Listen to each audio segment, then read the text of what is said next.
Welcome to Mind Meld, a podcast brought to you by Maz and Iman, a stream of consciousness, conversational style podcast with visionaries building the future of Web3. No topics are off limits.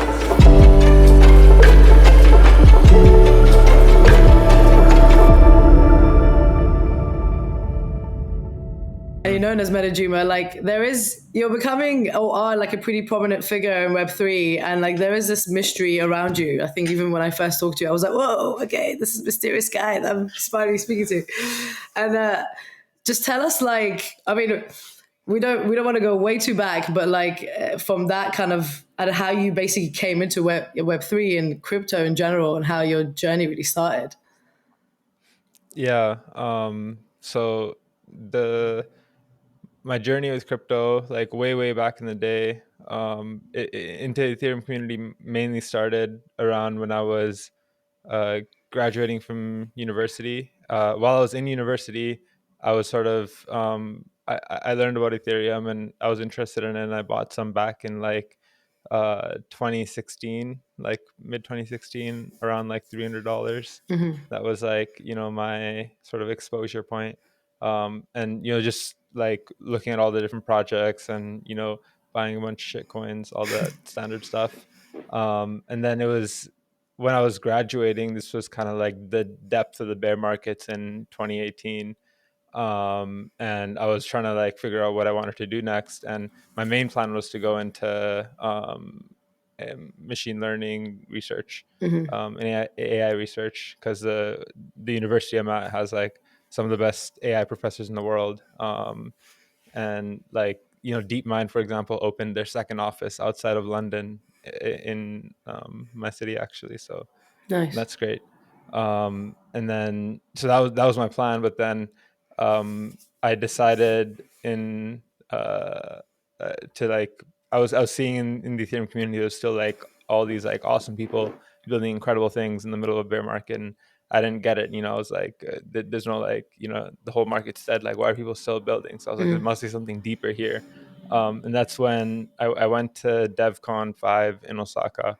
And that's when that was my like first crypto conference. That's when I first like really got a sense of the community, and the values and what people were building there. And that's the moment where I was like, yeah, I really want to work in this space, and this is what I want to do.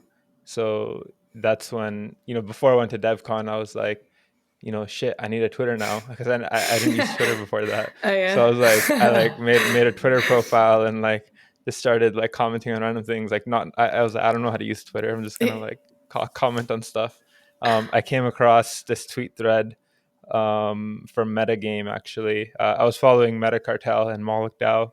Uh, just seeing Amin launch Moloch DAO was like one of the first like really interesting things in communities that happened that I was following. And that whole sort of revival of like DAOs after the DAO hack in um, 2016, was it? No, it was before that. I don't know. I wasn't around then. But yeah, that was like interesting to me. And then seeing Metacartel, fork Moloch DAO because they don't Peter wasn't allowed into Moloch DAO. That was fun. And then Metacartel tweeted about Metagame, and then that's what like really drew me in, and that's where I first like started contributing. There was like the Metagame Genesis articles, sort of like the coming of Metagame, and introducing that whole concept, which is basically the whole world is a game, and we can sort of structure it as like a real life MMORPG, and build like systems to like track, just like in a game you can track your XP and your inventory and all these things digitally. With Ethereum we can now like turn the real world into a game and optimize it in that way, and sort of play it all together, and that was like really fascinating to me. And so from like the early times it was always really about coordination, and solving coordination problems. That's what interested me about Ethereum and Web3 community. And then yeah, from there, after DevCon, I joined Metacartel, started MetaFactory, started working on SourceCred,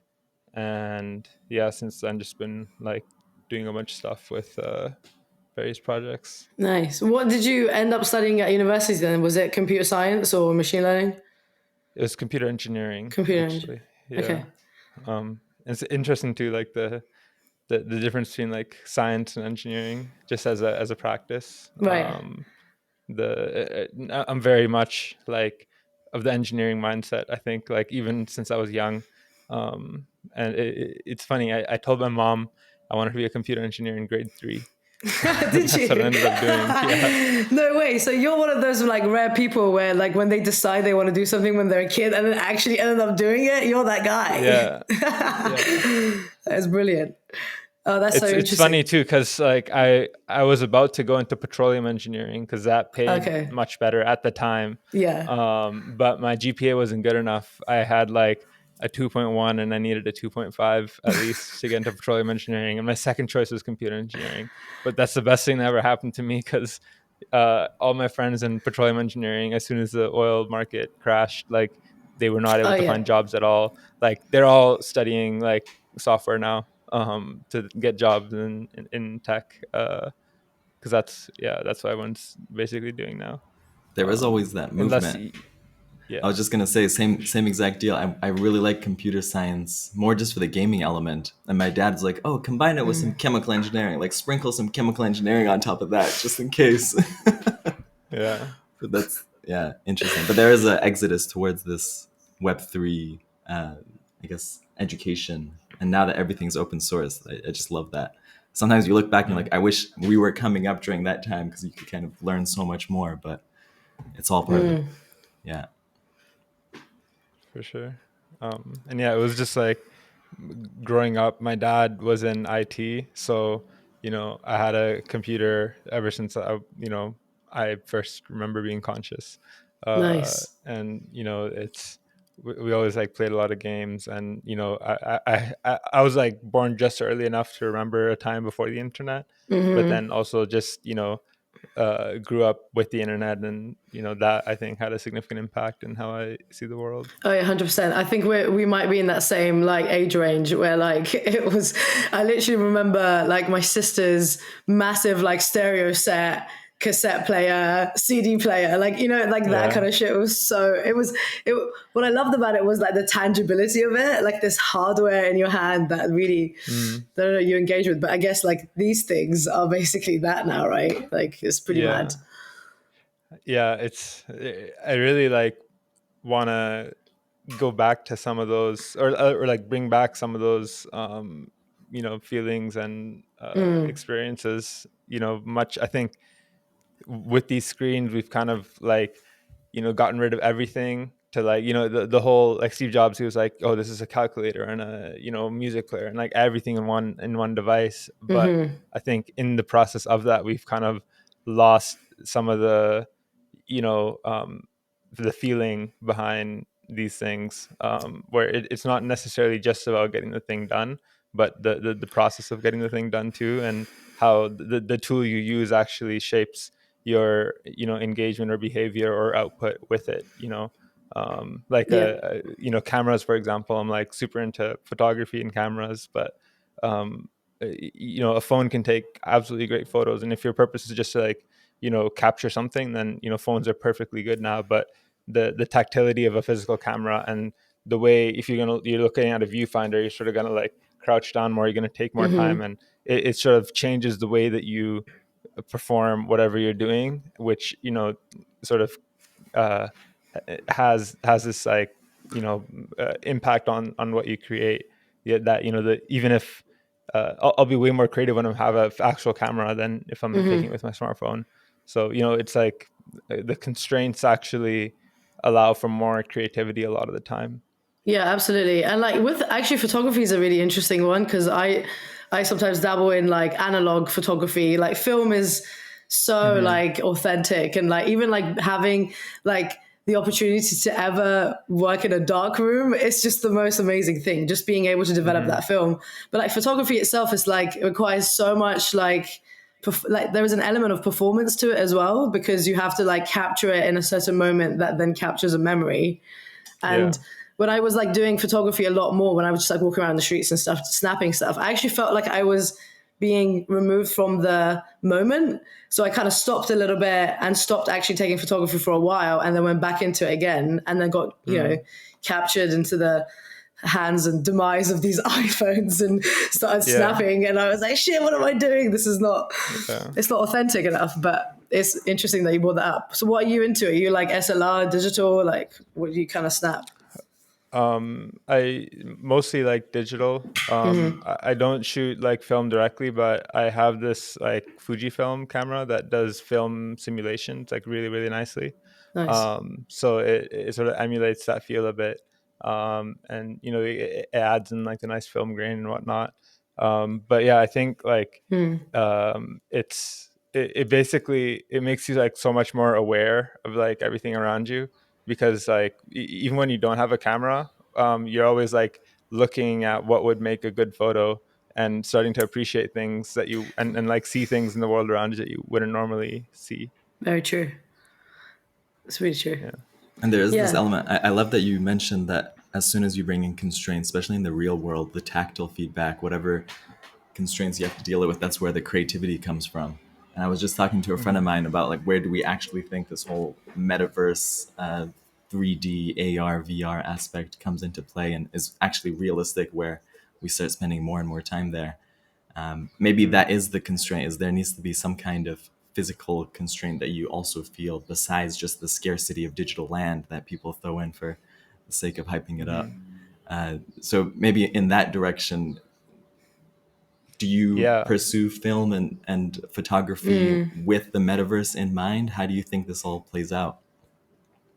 Yeah, I think one thing that people get wrong about the metaverse is that they think it's like some like digital only thing, or it's like a further sort of embedding of humans in the digital realm. But I think it's really merging the digital realm with the physical realm, and to the point where they're one and the same. And instead of having to like go through our screens and experience the world through this, which I think it's much more detached from reality. Instead, if we can engage digitally, in the same way that we engage physically, where so basically for me the metaverse is like augmented reality is a much bigger, more important piece of the metaverse than virtual reality. I think both obviously come into play, but the I think our ability to like connect the physical reality to a digital reality is what the metaverse will be, and it's really just an extension of the internet. The internet was like step one, blockchains and Ethereum is step two, and then might be other steps along the way, but and it's not a binary thing either. Like you could say in a lot of ways the metaverse is already here with the internet. It doesn't really matter. It's not about specifically experiencing it through VR or AR. Those are just one form of experiencing it. It's more so about the how interconnected digital and physical reality is. So for me, I'm hoping that it the push towards the metaverse actually allows for people to like come out of their little like digital shells, and reintegrate into the physical natural world, Yeah. but still be able to be like sort of connected digitally in a global way. Yeah. Does that then kind of relate to, like the who the tool is in the hands of, in a sense, or like how it's being utilized? Does that then, from your perspective, need to have an element of, I guess, principles or values from a Web3 perspective to like have that merge? Like, how would that play out, or Hmm. how did the principles come into play here? Yeah, for sure. Yeah, I think like, nothing is inherently good or bad. It's just how you use it. And you can do great things on blockchain and terrible things on blockchain, and like with any other, powerful technology in the world. So yeah, I think it is very much a cultural thing. And first and foremost, like I think it's like a spiritual disconnect that people have to overcome, to like reconnect back with the world that they're in and themselves.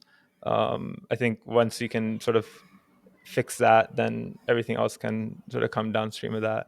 But it's tough because, just the way things are or have been, it's like very focused on, um, eh, not wanting people to do that. The incentives are all wrong with that. It's like, you want people to be as predictable as possible, because like the more predictable they are, the more you can control them, the more you can sell them things, the more you can, convince them that they need to buy all this stuff to be happy, and so on and so forth. So I think if people are like, society as a whole, I think is starting to like move beyond that, and starting to recognize and, more so, uh, like reconnect and heal from the edges. So I'm pretty optimistic about the direction, but yeah, overall, that's, I think, what will need to happen. And maybe to paint a picture of that optimism, because I'm a visual person, if we kind of go 10 to 20 years in the future, let's say that all the incentives were, for the most part, laid out in the right way to create better outcomes, and bringing in that AR element, there is some kind of crowdsourced effort to map the entire world so that people can digitally imprint a 3D AR element with their Apple glasses or whatever company decides to sponsor this podcast. But but basically, if we are in that world and people are paying for attention anyways, even if that attention, and whatever value distribution that we bring into the system is somewhat co-owned, the world will just be fairer, but we'll still see this element of trying to give people something that they might need and use their attention as a means of directing them to, again, purchase so that you can bring more value into a system. And this system might just be a better DAO and it's fairer, but this behavior of kind of making sure that we can create value at some point is going to be there. So is that how you see the optimistic balance? Yeah. What that reminds me of is this like concept by this guy named Buckminster Fuller. He was like this crazy inventor dude from the 1960s. And one concept and idea he had was this idea of the world game. And the world game was basically, you know, uh, basically how do we like solve the world, if the world is a game, like what's the best way to play it. And he said the issue with how society is playing the world right now is that it's focused on like uh, dealing with problems in like localized spots, rather than like a systemic approach that deals with the problem at a whole, from a base level. So he called it like a local focus hocus pocus, where it's just like you're trying to like fix this thing here and fix this thing there in the hope that everything else will get fixed, but you're only sort of fixing the symptoms, not the root causes. So he says, for the world game, to play that well, we need to have, so I'll quote, basically it's the game needed to have the kind of information and tools for manipulating that information that empowers. It needed comprehensive database that would provide the players of the world game with better data than their politically elected or appointed counterparts. They need an inventory of the world's vital statistics, where everything was and in what quantities and qualities, from minerals to manufactured goods and services to humans and their unmet needs as well as capabilities. So basically, this was pre-internet. So the internet, you could say, was like the first form of this, where all the world's information was like accessible on one plane. And the next step of that was like, it's not just enough to have the information there. We also need to be able to like move value around and coordinate and play the game, over that, or over the internet. So that's what we got with Ethereum. And now beyond that, like we're getting into like uh, humans and their unmet needs as well as capabilities. I think the foundation of any economy is like productive human labor. If there isn't like people actually doing stuff, none of the markets matter. And none of the like sort of money and finance and all that stuff doesn't mean anything if people aren't actually doing stuff. So I Yeah. think, yeah, solving coordination at a root problem is really about figuring out who are all the humans and what are their unmet needs and capabilities. And then the goal of this world game would be to optimize, taking all those statistics and data in that set, um, right now, if you think about all the most valuable companies in the world, and all the all the like political influence that happens, it's all based on who has the most data. Um, that's why China, for example, is just gathering everything. They're like, we're not even going to try to think of what we should or shouldn't, what we might need or not need. We're just going to We're just gather gonna take it everything, all. and Yeah. we might need it in the future, because data is power in today's world. And then right now, when people have this sort of state of the world, these companies are more so optimizing on what can generate the most ad revenue, and that's not a great metric, because if you just use that as a headline metric, and your whole goal is to grow stock price every quarter forever, that's not how nature, the world, or the universe works, right? Yeah. The only thing in nature that's like sort of designed to grow forever is cancer. So we're basically like, the whole world is kind of run by like psychopathic cancers that are spreading, and it's pretty amazing, honestly. That's like it's really like coordinating that well, and I think that's just a sign of like fundamentally how nature is like really excellent at coordinating. But I think the purpose of this world game would then be, and this was quoted by Bucky, make the world work for 100% of humanity in the shortest possible time through spontaneous cooperation without ecological offense or the disadvantage of anyone. And obviously, it may not be possible to like fully optimize it, but even if you can get 5% closer to that, Yeah. that's a win. It's about like the slow steps in what direction we're going, more so than any destination. Definitely. And I think also the other part of it is, like you mentioned, the lack of labor or the lack of empowerment, but also the way in which like governmental benefits and so on is enabling like dependency on a source that actually can't really provide much benefits. And so there is this vicious cycle of like higher poverty premiums, low jobs, high inflations. And you're kind of starting to see that now pretty much across the board with, somewhat developed economies that were somewhat safeguarded or proved.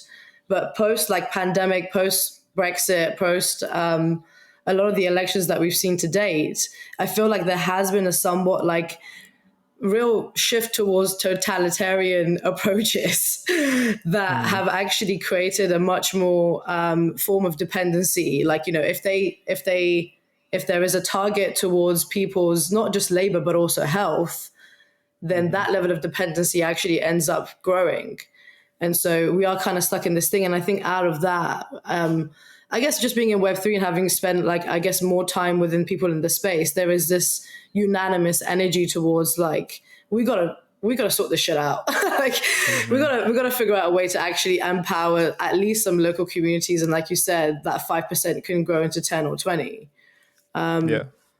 So there is a cycle at play here. And I guess with your kind of those views alone, I mean, are you seeing those views be quite relatable to a lot of other people that you meet in Web3? And is that also something that really keeps you engaged within the space? Yeah, definitely. I think so. Like the other like founder of MetaFactory, his name's Drew. Drew Harding. Burning Fiat is his handle. He grew up as a farmer. He's like family of farmers, and about he like really knows a ton about like permaculture and agriculture, and you know uh, it, we call there's the book, or sort of the analogy for Ethereum and the Web3 community being an infinite garden. And I think I see a lot of alignment and similarities there, where uh, the we can really look to nature and how these like sort of self-sustaining systems kind of operate. One of the best examples he gave me was like this how you can set up like a really, it's not like not even that expensive, but this like permaculture like aquaponics setup where you could have like a tank of fish, and then you have like a compost bin with worms, and then you put the food scraps in the compost bin. So any like whatever food scraps you have, put in the compost bin with worms. The worms will like eat it, reproduce, like worms fall into the fish tank, fish get food that way, and then the fish they poop, and then their poop is like full of nitrogen, and then so you can filter that dirty like fish poop water into this like plants of like, you know, lettuces or leaves or whatever sort of like vegetables you want. And then the plants actually, the waste of the fish is actually the food and nutrients of the plant, you know. So the plants then like clean the water, and then like they grow really quick. So in that setup, because it's getting like all the nitrates there, it's like growing 3 times faster and 3 times bigger than just like a typical soil garden. And then, you know, so the clean water then gets cycled back into the fish, and then that whole setup is like fully self-contained, and you don't have to like put in anything new. You don't have to put anything new into it, and you don't have to sort of you know, it's very different from like industrialized farming here, where it's just like, you know, like growing as much as possible at every expense. And you know, the it's basically a Ponzi with the sun, you know, because the sun is like the sun and the food scraps is like the input into that system that's creating the, you know, the energy that you get, like free unlimited food forever sort of thing. But it's Zach from Coordinate. He's the one who like used this analogy, but the sun being upon like the root Ponzi being the sun is very true. And that's, I think, uh, creating these sort of regenerative systems. You know, there's like like you can look at examples like this and see it like working out, you know, very simply. And we just have to recreate those in Web3. And I see a lot of people in Web3 definitely that are about this. And I think it'll be really the next step, I think, is we've like proven this can work, or like we've validated this can work, and that there's like a market demand for this. And you know, the best part about Web3 versus any other sort of movement like this throughout history is that we actually have money, you know, and that money, at the for better or for worse, runs the world. So if you want to make any change in the world, if you don't have money, it's very hard to do it. But we do have money, and it sucks because for the amount of money we have, we could be doing way more. There's people that do an incredible amount with so little money. It's just that we're very like, you know, hyper digital, like just, you know, really into our computers all day type of people. And you know, not as, I think, I mean, there's obviously all kinds of amazing people, but just I think generally as an average, we're trying to like, you know, solve everything with crypto economics and incentive design and like this and that, when I think really we need to start applying this technology into the real world, and start doing things there. So, you know, for example, like Daoist as like a hub or network of these places. You have Cabin DAO, for example. It's like acquiring property. You know, we can start to like build these almost like digital nation states that are distributed physically but like connected digitally. You know, so the because in the digital world, you know, you can move around from like jurisdictions like super fast. You know, you don't need to uh, uproot your life and fly across the world or anything. So that allows you to form these communities of like-minded people. But not just digitally. I think it's important that we start coordinating in the physical world too. Start, you know, owning property around the world. And you know, I think, you know, land on the world is the greatest NFT, right? Like that's like, you know, the most non-fungible thing. Because 100%. like yeah, NFTs themselves, like, oh yeah, no one can like create a copy of it, but like how many copies of PFP projects are there, right? So it's like the fungibility aspect. It's like, yeah. Love that. And you touched on so many things. So starting from solving root causes, then moving into the world of atoms and seeing any problem as a system that is interacting with other problems within its, I guess, proximity. I Mm-hmm. do think the example of like the sun being this ultimate source that is creating more value than it takes, and that runs this Ponzi scheme that we call nature and the world and everything that has come together. Um, the exciting part is a lot of these systems can start to be modeled. So as you said, one entity or one organism's waste becomes the supply side of someone else's needs and demands. And the exciting Mm-hmm. part of this Web 2, Web 3 transition is we've made some models. Of course, we still need better sensing organisms. We need better models to kind of get the accuracy right.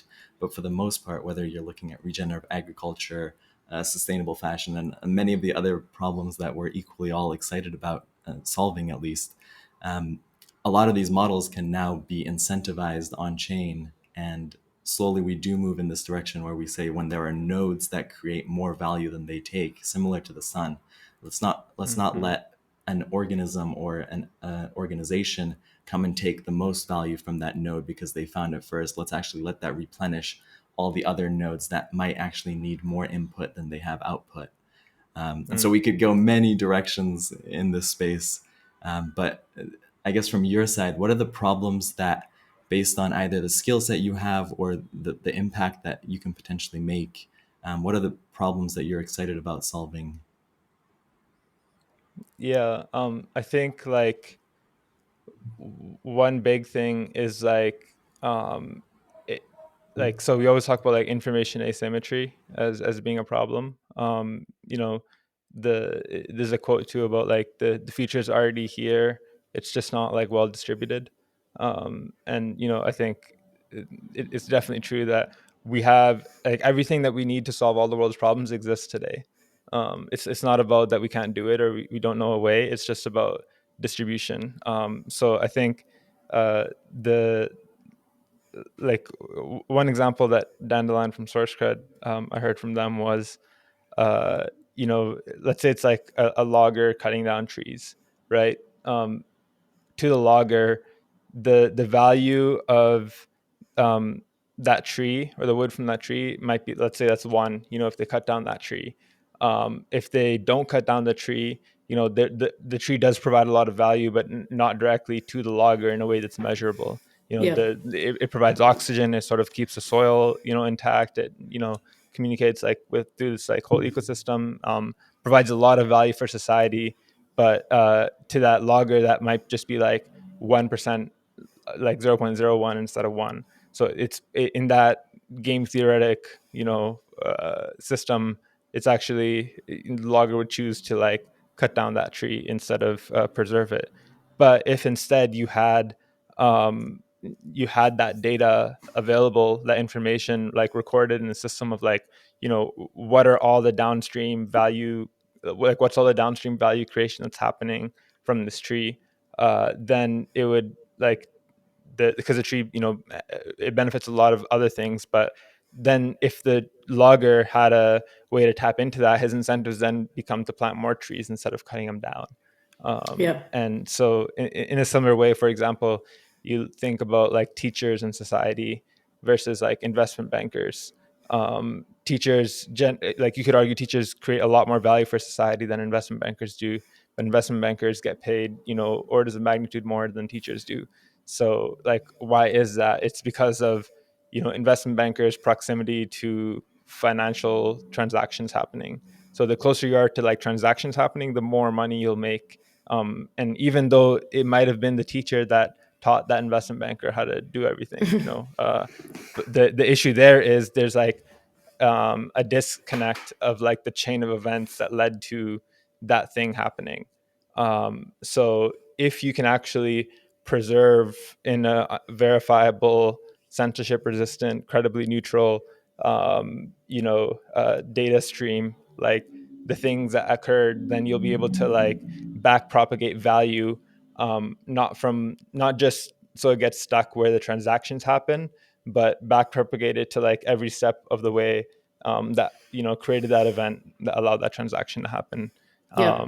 And I think, you know, this is, you know, I think a primitive thing across many different industries. We talk about sustainable fashion, how, you know, a lot of the work, a lot of the value in the fashion industry just gets like sucked up by these like, you know, the Zaras and the H&Ms and these big like corporations and their, you know, board and investors and owners, and doesn't really go back to like all the people, you know, who contributed to actually like enabling that to happen. And you know, in terms of like the sustainability, for me it's like, you know, the problem of like waste and, you know, the environment is definitely like a huge one, and it's like it's definitely solvable. You know, people, I think it's like full psyops that, you know, a lot of people think that we're, you know, in a place that we can't turn back or we can't solve these like climate problems. And I think that's, you know, people, that's what, you know, there's actually an incentive for oil companies to get people to think like that, because then they'll give up. Yeah. So and it's, of course, oil companies are not the only problem, but I think, essentially, like, looking for waste as a source of fuel is the way to go about this, because there's no such thing as like garbage in nature. Garbage is something humans invented. In Exactly. nature, everything gets like consumed and reused into something else. So I think if we look at, and this is brings back to like what you guys are working on, with CrowdMuse, and finding like recycled fabrics and upcycling them, like that's looking for, that's literally a direct example of like looking for waste as a source of fuel, and turning it into something else. And I forgot who it was. I think like Nike, like they just like did this like upcycling thing now too. Yeah. It's like very much looks like damaged goods stuff, that it's just like patching together different things and making that a style. So it's definitely gaining popularity. Exactly. I think it was also, I went to the Reebok shop in London yesterday or recently, and I think there is definitely a shift happening now. But like when I was looking at that sustainable fashion space like 10 years ago, there was definitely much more kind of control and, I guess, sentiment towards like cheaper goods and mass produced goods, and not really much of a consumer care towards where clothes actually came from, or the value chain in which it came through.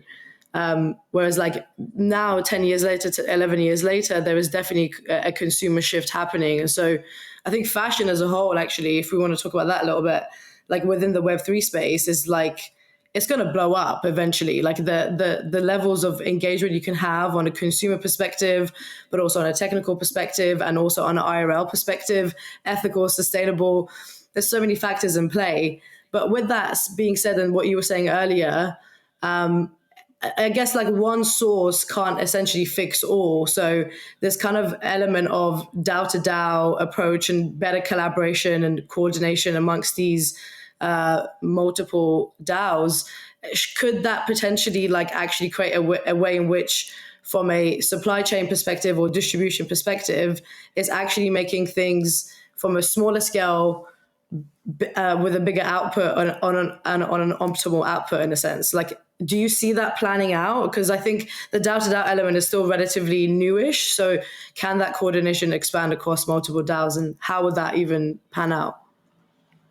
Yeah, I think definitely it can. And the best, I think, example I look at is like open source software as a parallel, and just seeing, if you look at, the in the 90s, and sort of like the war between like Microsoft and Windows, and like the Linux like open source world, and how, across the board, open source software has consistently like, outperformed and been a better path than closed source proprietary software. That to me is like a great proof that, in sort of positive sum coordination. And I think in fashion industry, it's like right now it's much more about how can I, protect my IP, and how can I keep like these things for myself. Yeah. And the incentives are to do that, versus how can I get as many people as possible to use this stuff. And how can I, open source this in a way. So the issue, why it didn't work in the legacy world is like, there's again a disconnect between, someone takes your idea and makes like all this stuff with it. They could like make a bunch of money and keep that all for themselves, and then, you don't get a piece of that, even though Yeah. they used your work.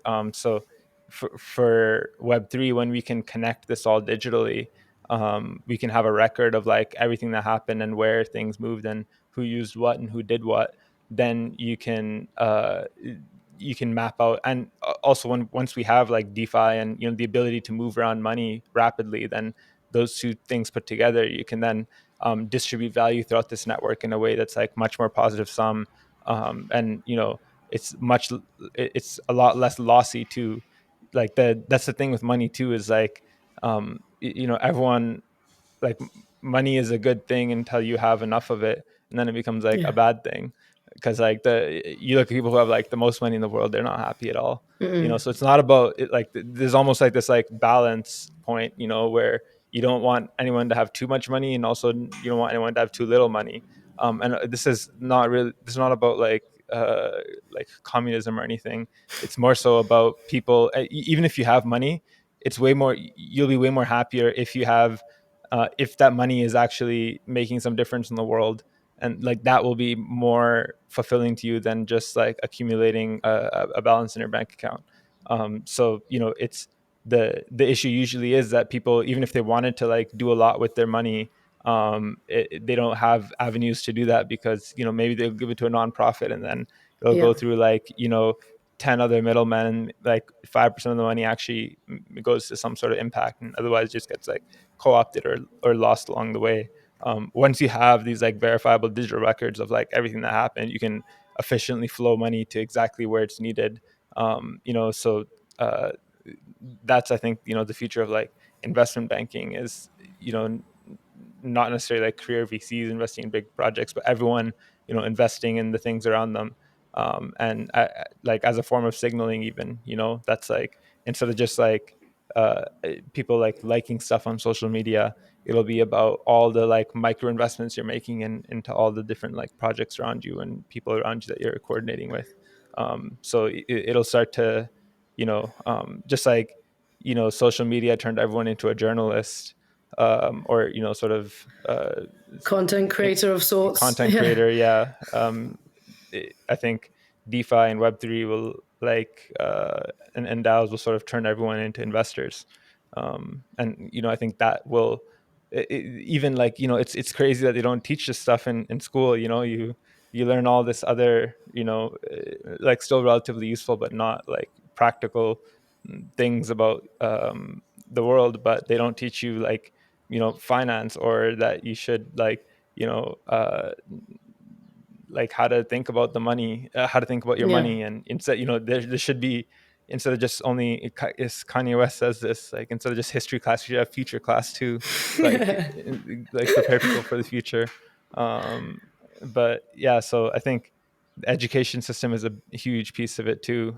That's, for me, like one thing I'm actively trying to figure out, because I know I want to have kids soon, and I know I don't want to put them through the public school system. Mhm. So like how, and I know a bunch of other people in Web3 like having kids, and especially with the internet and like remote learning and like all this stuff, like what does that look like, a community of people like raising kids and teaching them in a Web3 native way. Yeah. uh yeah. Yeah, And definitely. Because I think also on the kind of financial literacy part of things, like even if let's take if we take a normal school today to be able to talk about financial literacy, their level of education would be somewhat related to the current method towards like behavior towards how to utilize money, how to handle money, within the frameworks of save as much money as possible, like work towards your pension. It's still Yeah. within these like, pillars that are not necessarily like freeing or actually empowering or even Yeah. related to like any incentive model, you know? Yeah. So they fit within those kind of like pillars. So actually you have to find a method in which we could actually bridge like a Web3 native, I guess, behavior towards money and access to money and ownership into that world as well. Or else, are Mhm. they then playing into the same kind of system that essentially has closed us off so many opportunities or potentials or growth? Yeah.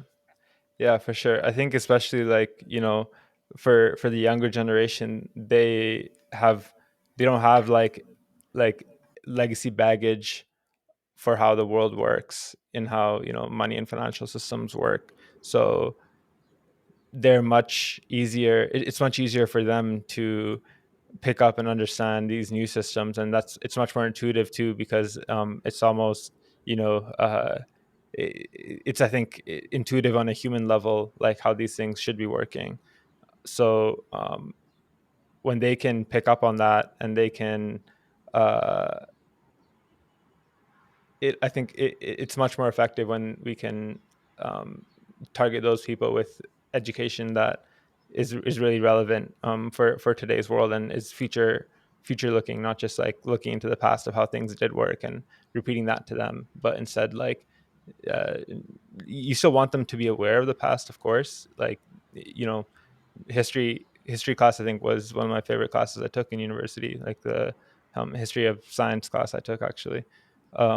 So it's super important to know that, but you also need to like prep people for the future and not just sort of say, hey, here's how things work, take it or leave it. um, I think there's like there's almost this like um, in metagame we call them like NPCs, but like people in the world who don't realize that they can actually like change some things in the world, and they don't just have to take everything as it is.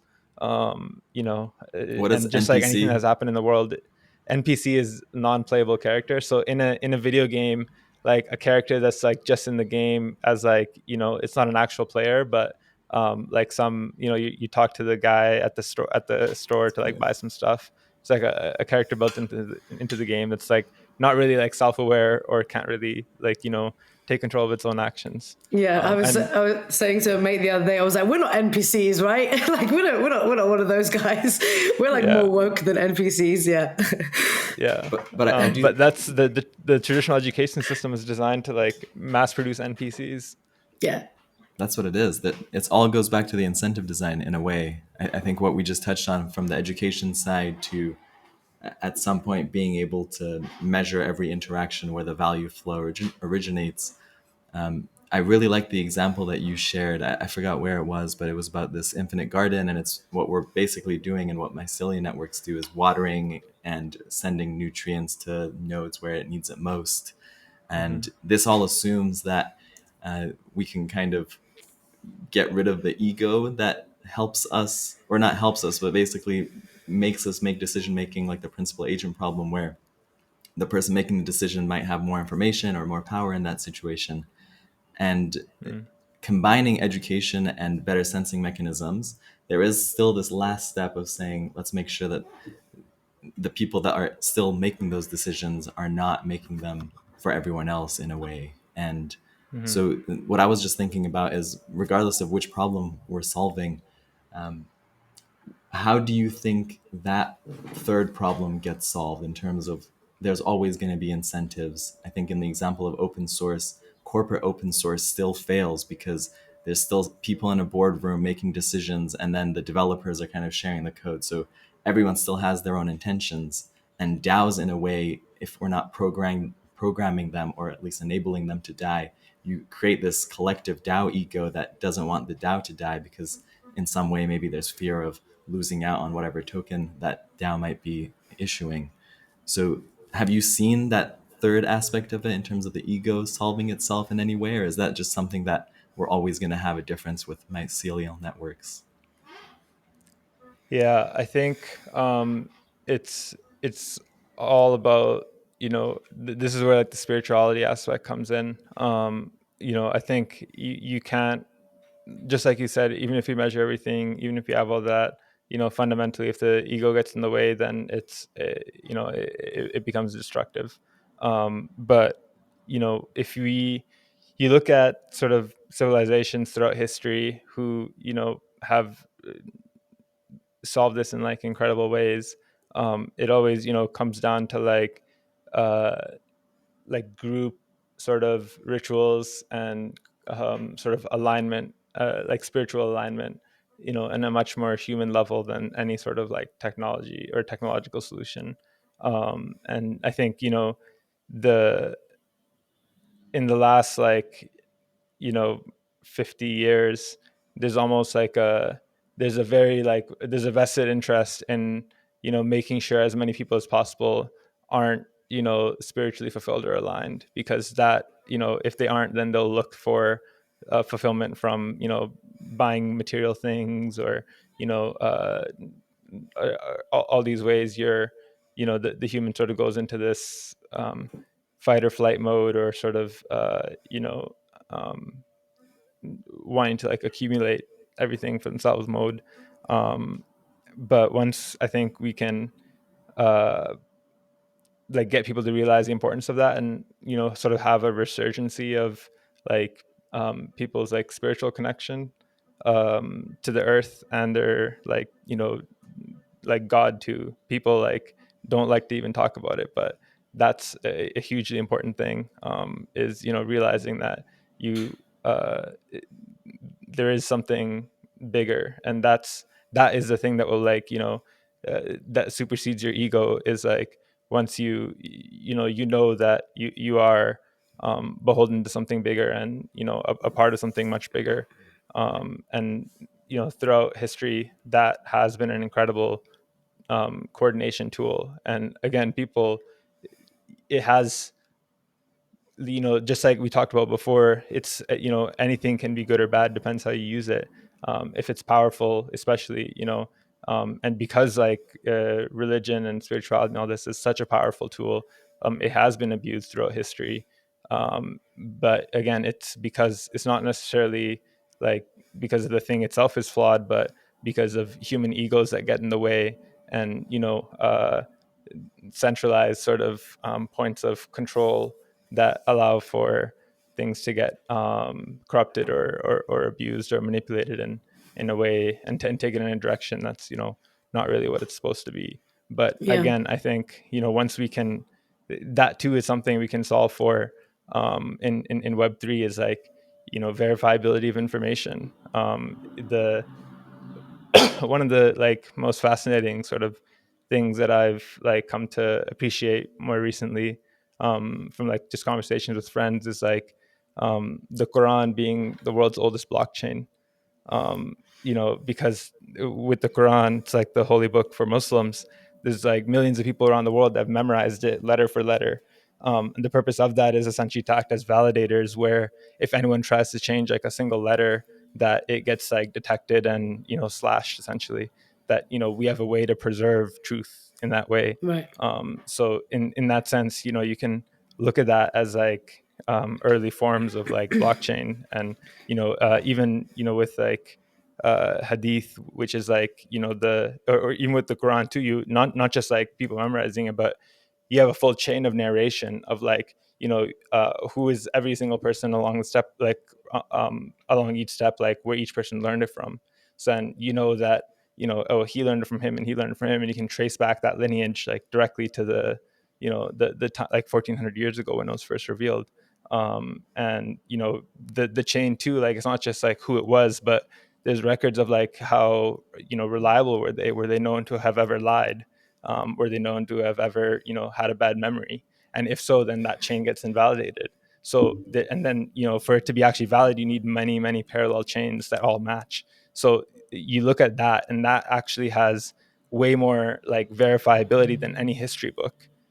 So technically you can trust that more than any history book, which is crazy, because we all take all these history books as truth, but those don't have that level of, like, verifiability, that it's just some person's recollection, or some person's sort of view on what happened. And that, I think, if you look at, like, colonialism, and how all that took part, like, it is, the winners tell the story. And they write history, and so much throughout time has been lost, or is locked away in other languages and cultures, that we sort of think ourselves today as, like, the peak humans, but there's been incredible civilizations that have been way more advanced in a lot of ways, and have solved a lot of problems in a much better way than we have now. So I think once we can reconnect with that, and revive a lot of that, we'll be in a much better place. Yeah, because that level of that's really fascinating. Because, like, is that a reason why you didn't give an example of, like, the Bible also being similar? Because I guess it doesn't have that level of traceability as the Quran does. Yeah, so it's all, like, the Abrahamic religions, for example, they're all, people kind of think of them as, like, separate things, but it's just really just a continuation. Yes. There's, like, the the first testament, the New Testament, and the final testament, which is the Torah, the Bible, and the Quran. And obviously there's tribalism that gets involved in all these things, and even, like, all the outside the Abrahamic religions, all the religions throughout the world, they're all sort of pointing in the same direction. It's not like, it's not like they're all, like, complete 180s of each other. They're, like, all, like, 80% the same, but with just like slightly different ways of going about it. And It's different ways of like storytelling, I guess, in that sense. exactly, yeah. It's like if you know, if you were to get, if your mom were to describe you to someone, and then your like best friend were to describe you to someone, it would sound like two completely different people, even though it's the same person, right? So I think Right. that's the same thing with like, you know, various religions and God, is like they're all describing the same thing, but just from different perspectives based on, you know, how they, you know, specifically perceived it at the time, and how they sort of came about it. And that's, I think, the thing too about uh, Islam specifically, is that it's meant to be as like, you know, it's inclusive of everything else that came before it. You know, it's not saying that, oh, this is right and this is wrong. It's saying like all this is right. It's just that we need a verifiable sort of way to preserve it forever, you know, in a way that doesn't get corrupted. Because you know, if it's just all up to interpretation and people can, you know, change it willy-nilly, then the human ego will get in the way. So how do we preserve it in a way that, you know, human ego can't get in the way? So, you know, the Bible, even like you talk to Christians, like they don't, you know, there's different parts of the different authors, and you know, it's more so like a compilation of different like interpretations or like recollections of these things, rather than, you know, direct word of God, which is what the Quran is more meant to be. But you know, generally, I think the purpose of it is like, how do we like encode these values and, you know, coordinate around them in a way that's like effective, you know? And like one example is, you know, like Muslim nations, like none of them had an issue with poverty ever. The reason for that is like zakat, which is like one of the pillars of Islam, where every year you have to give 2.5% of your net worth to charity, directly to the poor. So it's like a UBI of sorts, but you know, it's not Yeah. taxes that you pay based on your income, but taxes that you pay based on like how much, you know, like net worth you've accumulated. And you know, just from this simple like coordination mechanism, it solved poverty. And you know, that's it's something not very difficult to do either. You know, like the issue is like, for example, taxes. It's like you're allocating money to the government to then decide how they want to fix the world, and it's like as soon as they're in charge of it, then it's like all these opportunities for, you know, egos to get in the way and centralized authorities to abuse that power, you know, becomes an issue. But if it's like clearly written out that here's the criteria for who's eligible to receive this, and here's how much each person has to give, and this is how you calculate it, it's like very clear cut, you know, verifiable. You can self-verify it up to like 1400 years ago. It's no, like there's no room for, you know, egos to get in the way there. And that, like that as a coordination mechanism, is like incredibly effective.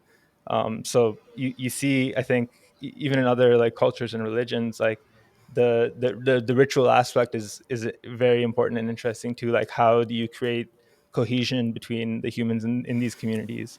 For example, Victor from MCV was talking to me about this at MetaCamp, but how these like tribes basically would have their like to their rain dances. You know, they would all like collect together as a community to sort of do these dances to like summon the rain. And the people were like, think that's crazy, like, oh, you can't actually just, you know, make it rain with a dance. But it's not about making it rain with a dance, but more about the fact that this becomes a reason for everyone to come together and engage in this shared experience, which builds these community ties. So I think, you know, how can we, you know, create these you know, shelling points for community rituals that can allow humans to be more connected to each other. And I think that will allow us to start, you know, dissolving our egos a bit and thinking in a more collective mindset. And I love how that was full circle back to how do we actually get rid of this ego and gain this collective ego as we make decisions, as we sense and distribute value across the world. The most interesting part of this is whether you see religion as different forks of each other or parallel chains.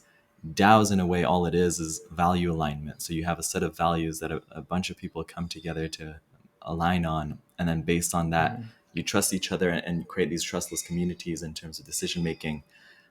We just went through a conflict resolution process this week in our DAO, and it really always just comes back to the core values that we're here for and what we're trying to build. And it's not about our ego or anyone else's ego. It's how do we make sure that we create value in the most direct leverage way at solving a real root cause problem, and then bring back that value to everyone that was involved to make sure that the system can keep going in the right direction.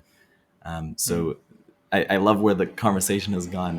One thing to pick out in all of this that we haven't necessarily talked about, but it's very connected and weaved throughout this conversation, is the concept of power. And in the past, power has always kind of accumulated value and money. And as we get into this period where we're flipping these power dynamics and I guess corporations transition in different ways, of course, there is going to be this awkward 10 years where organizations are going to build sub DAOs, and it's going to be kind of weird, people adopting like the Web3 lingo and saying GM everywhere. But let's say after we get past all that, in the end, at some point, power still needs to accumulate. And I wonder whether it's in a post-economic world or when it's like an enlightened state where we've gotten rid of the ego. Does power accrue to, I guess, the nodes of knowledge or the people that are the best at disseminating information? Where do you think power comes into play when Web3 world is fully assimilated? Um, I I do think power sort of will be correlated with data. So whoever has access to data and is responsible for moving data around will that's where power will accrue. So I think a big part of this is making sure like all of our data is actually owned by us. And that's one big issue is like we don't own our own data. All it's owned by platforms, and we get sort of access to it. But once we can own our own data and choose who can read it and who can write to it, and in what ways, uh, that's I think how power will start to like be a bit more distributed.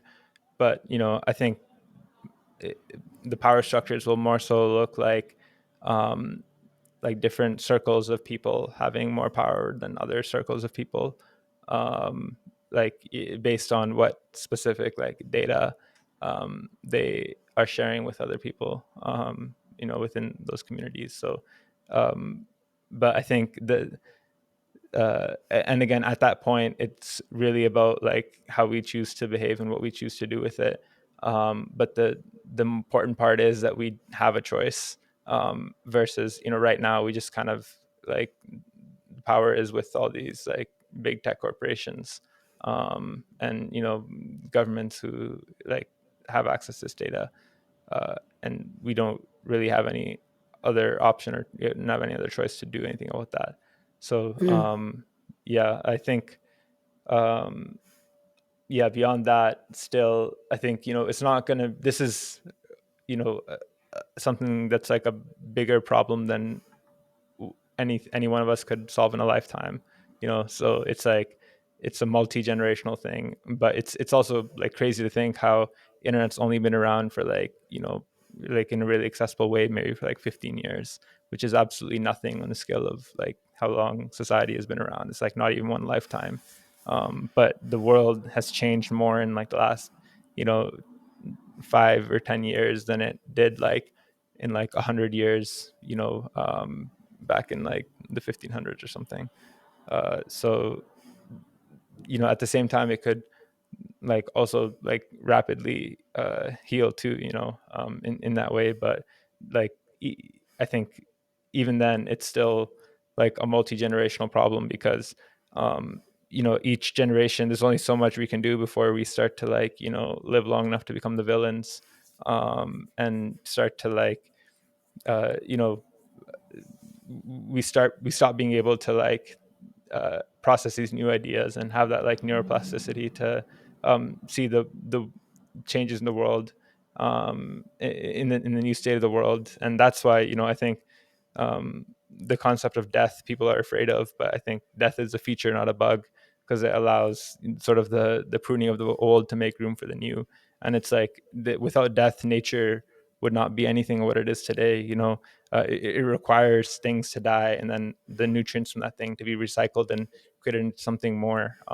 And the the concept of like, parents and children, I think is like really apt here. We talk about like DAOs and sub DAOs. I think the relationship between them is much more so like parents and children, where the sub DAO, it's not the parent might feel like it's the sub DAO's purpose to like do everything they say and exactly how they want to say it, but the the the child, it's actually, much better for them if they understand like why their parents are telling them something, but then do it in a way that achieves what their parents sort of hits at the why, but that might be in a different way that the parent was thinking of. Like my parents, for example, they would like in their mind, it's like, oh, you go to university, you like get a job at a company, like, do this, like that's like for them, the ideal life, because like they came from Pakistan, they're used to like, they like uprooted their lives and brought us here just for that opportunity. But I see a potential way bigger than that. And it is like my responsibility to go do that too. So in the same way, I think, just like I see like this much bigger potential, I'm going to be at a point where my kids will like see a much bigger potential than I do, and be able to do way more than I ever will be. But that's that's still me doing it in a way, because it's something that I created, so it is like through me that they are you know able to do that. And that is, I think, um another important thing too. I tell like everyone in Web3, like the most like long-term high leverage thing you can do is like having kids and raising them well, and you can multiply your long-term impact way bigger than what That's you true. you individually could ever do. Yeah, that's probably the real network effect right there. 100%. Yeah. Right? It's like if you raise your kid right, then they'll probably have good morals, and then spread that across their Yeah. friends, etc. Right? Like if every like regenerative, like positive sum thinking, like Web3 Yeah. person had 5 kids, like 2 generations from now we'd be taking over the world. Okay, so I think we solved the problem. What we got to do is just have more kids with better Yeah. principles, probably Web3 native ones. So, just on that personal note, I mean, if you're looking at having kids in the next, I don't know, 3 years or whatever, like whatever the time range is, like where do you see, what is the vision that you see for when they come to this earth? Like, what is it that you want to show them? What are the experiences that you want them to have, and so on? Or like, where would you even be located? What does that vision look like? Yeah. One place I would really want to be with my kid is in Costa Rica. And I got this from Zach, who like basically Zach from Coordinate, who like sold everything and moved there to raise his kid there, because they didn't like go through that whole like let's terraform nature away and build these like concrete sort of cities and everything. Like the culture there is much more to like integrate into nature and not destroy it. But and it's not like it's unadvanced. Like they have awesome, like incredible stuff there with like like sustainable like prefab houses made from like bamboo that are like passively cooled with like this like really interesting structure that causes like a natural air current throughout the house. And Nice. the whole country itself is like run on sustainable energy. They were like the first country to be like way ahead of the Paris like climate accords in terms of like the timelines for that. And even like culturally there, it's like much more of like having a connection to the earth. So when I was visiting there, I was seeing his kid just like running around like catching lizards and Nice. climbing trees and doing that stuff. And I think that's like incredibly important that kids today don't really get, and they're just like you know they're like playing Fortnite on their iPad instead.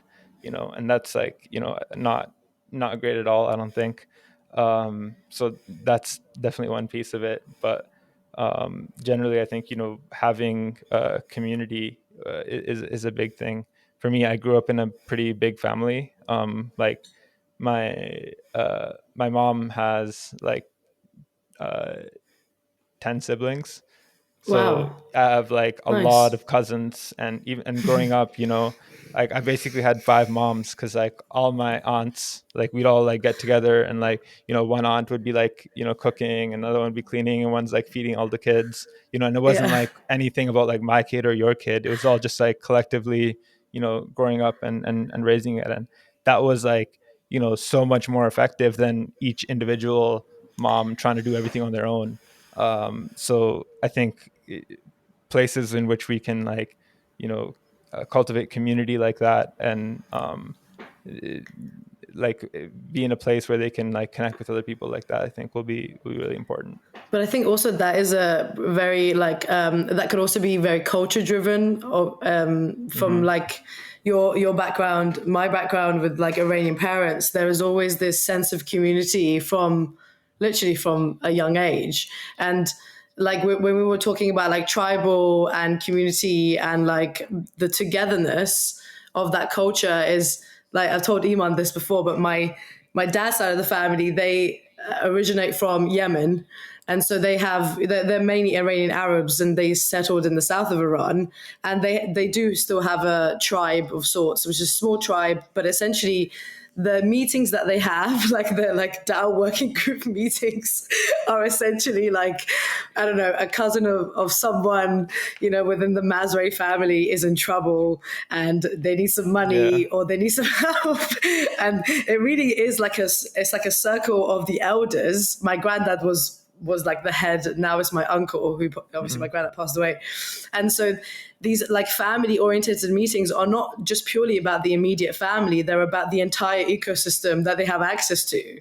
And Mm. so that kind of distribution of like help and support is something that, like as a person that was born in London and kind of like forming, I guess, a bit of a British culture, that was such a disconnect that Mm. the feeling of, I felt the West, or like in the UK, perhaps like there was more kind of, oh, let grandma live on her own and no real family support around. And that's quite an uncomfortable feeling to have as a Mm. person that grew up within a culture that was so connected.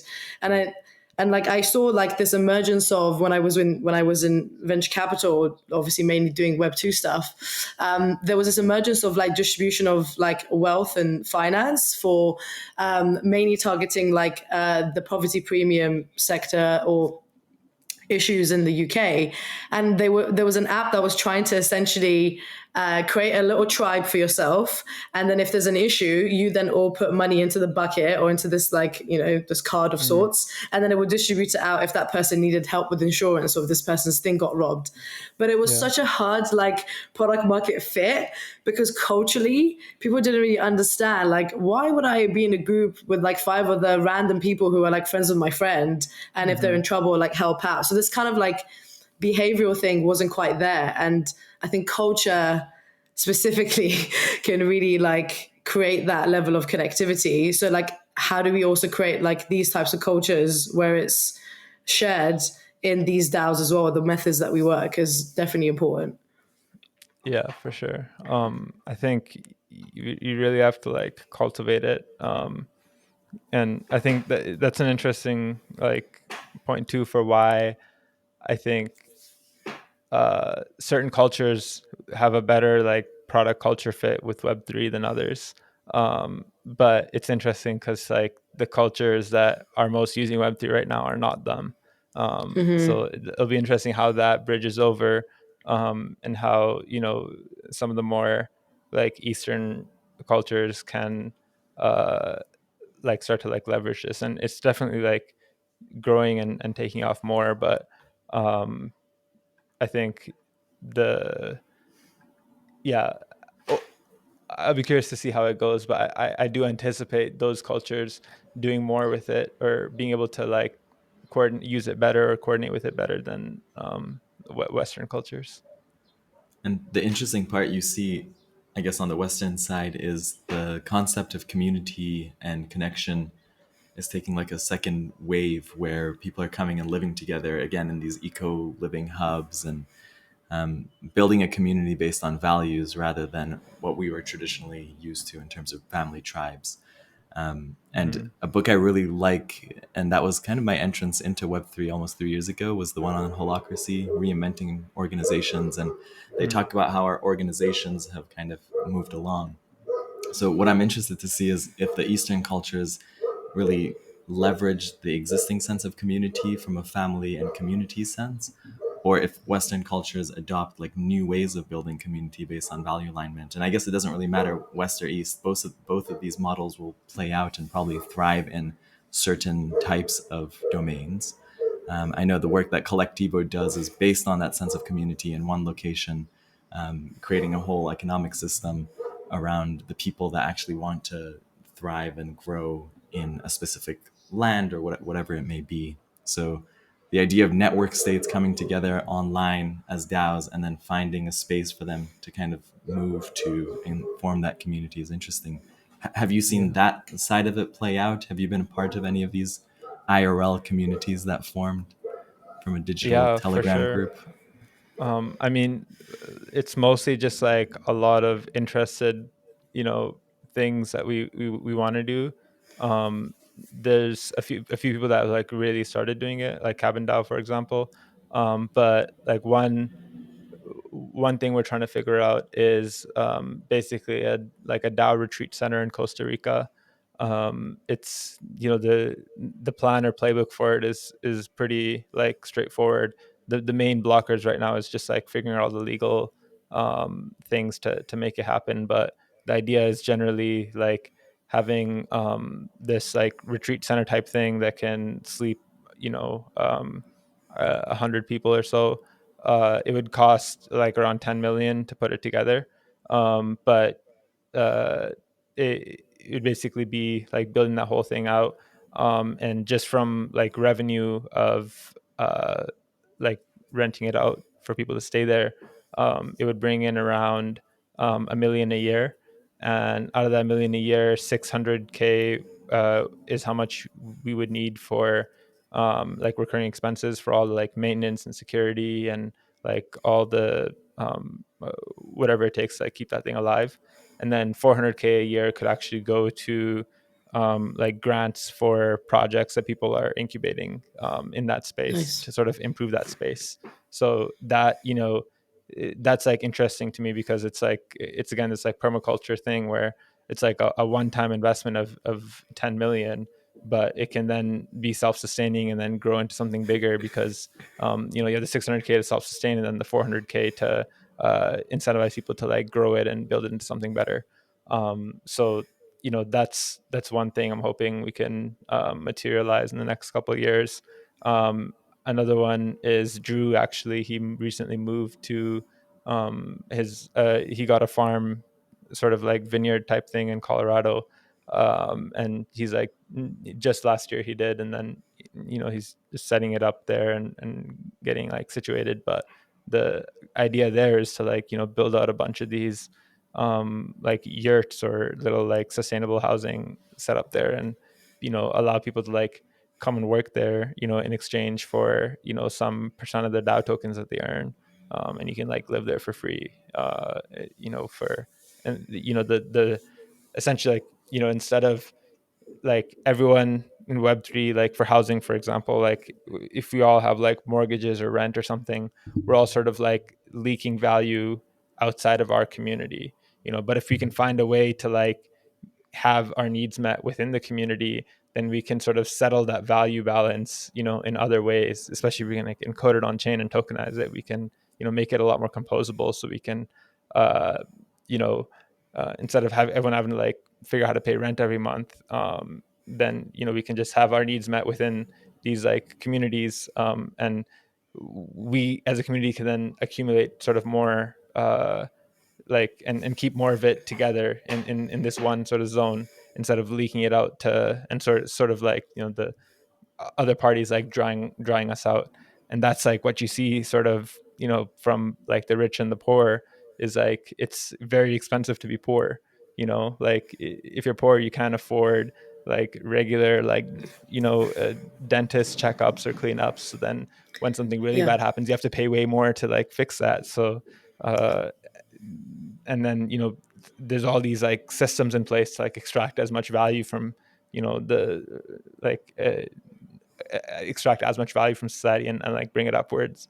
And I think the concept of interest, I think, is a fundamental, what do you call it, cause of this, because it's like, uh, the effect it has, as a whole, is people with more money will extract value from people with less money, and over time that will, like, set certain people, you know at a disadvantage than other people.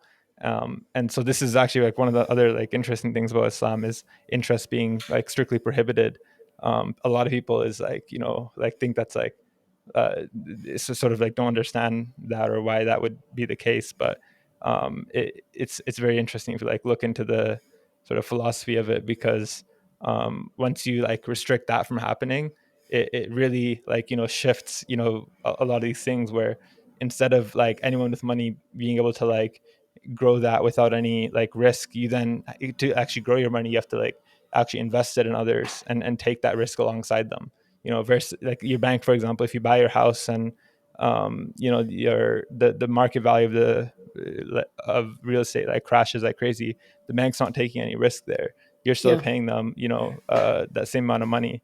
But if instead, like, you are pooling money together and all collectively buying something, and then you're in it together, like for the gain, or the reward and the risk, that's, I think, like much more conducive to how it should be. And there's almost this, there's this really awesome book about it. I forget what it's called exactly, but it basically like says that money as a concept is not really like value itself.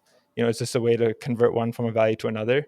So in a way, it's like, um, it's not like inherently valuable. Like gold, for example, would not necessarily be like something like money, but this since money itself is like shouldn't be considered an asset.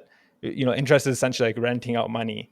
So you're Yeah. renting out this thing that like almost like doesn't exist, or it's in like this sort of unresolved state, of you had one form value, like converted to money, to like then, if you wanted a haircut and you only had tomatoes, it's easier to sell a tomato and buy a haircut than it is to like convince the barber to take your tomatoes for a haircut.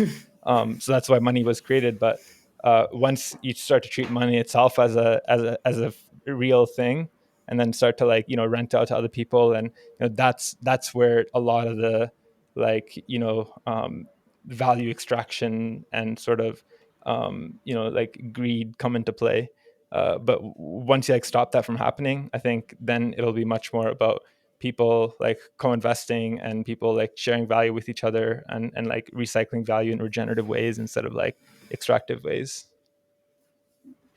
Yeah, absolutely. And the interesting part there, I think, with blockchain comes this almost public ledger of an order book where any type of good can now be traded. And I think in Mm-hmm. roughly 2008, there were a lot of these startups that were coming around and doing barter exchange, whether it was real assets, whether it was products, and a lot of actual contribution time. And that simply couldn't take off because on one side, the order books weren't in a way transparent yet, or they were just getting there. And then on the other side, you couldn't form enough of a regenerative system around it to be able to trade, for example, a home for the work that you do.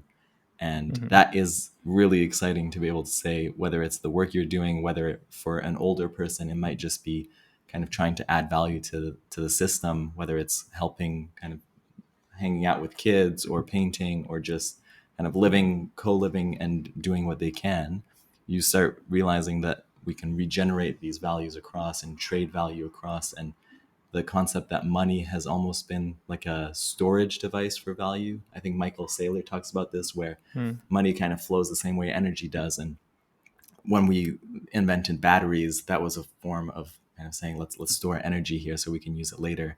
And money Mm. has become that, but we've almost optimized for energy storage or money storage Yeah. rather than value distribution. So Yeah. interesting to see how this all plays out. Yeah, definitely. I think that's like definitely very true. It's like we have like, the whole game is just like grow GDP forever.